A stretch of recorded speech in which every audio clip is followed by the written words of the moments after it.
Pipila ka residente ang giluwas human matrap sa ilang mga balay tungod sa grabeng pagbaha sa General Santos City nga epekto sa low pressure area.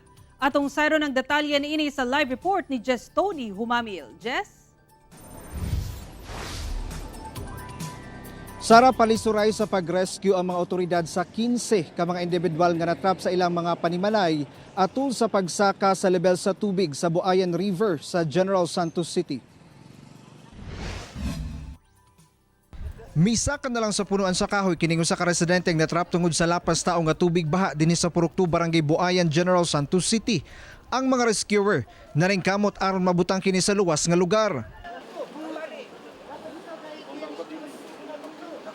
Duna sa ubang mga residente nga natrap sa ilang mga balay.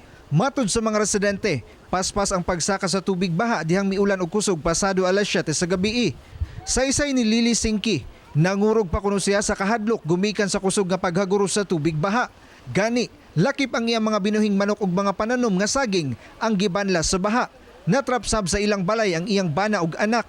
Busa dayon silang nagpatabang aron ma-rescue kini. Kami ang duha kadagan, duha sila nabilin dito sa kumbanan. Mga gamit nga Na ano duban. Ang tubig, abot sa top. Kalit lang pag sa tubig, sir. Kusog gayong saka sa tubig. Kulbahinam sab ang pag-rescue sa duha ka na stranded sa tunga sa Suba sa Purok 7 Barangay Ligaya sa General Santos City kung asa nagkumpayot na kining rescuer sa PC aron maluwas ang duha hangtod sa malampuson silang na rescue.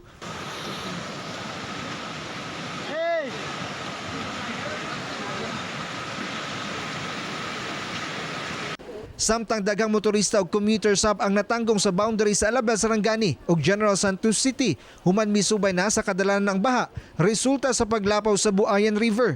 Busa gamit kining truck sa Philippine Army, gipanghakot na lang kining mga tao aron lang makatabok.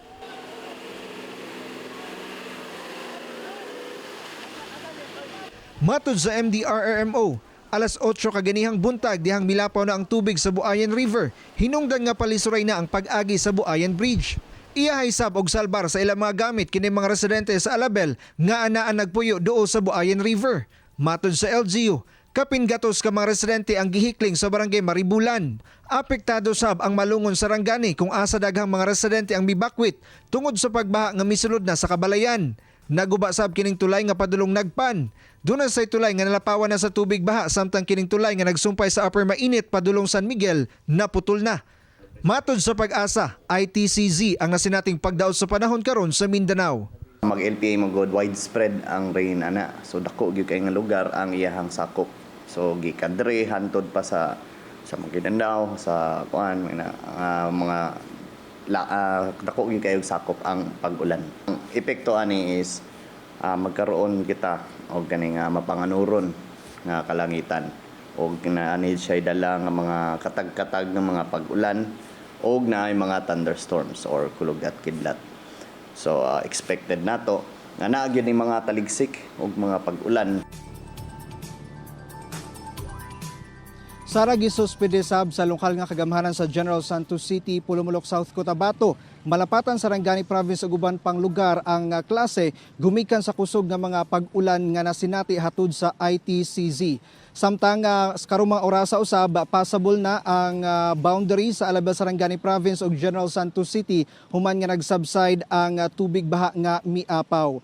Padayon gyapon sa pagpahimangno ang Pag-asa ngadto sa mga katawhan nga nanmuyo dug-o sa mga sapa ingon man sa mga landslide prone areas nga mag-igmat sa kanunay. Sara. Okay, dagang salamat ug amping mo diha, Jess Tony Humamil.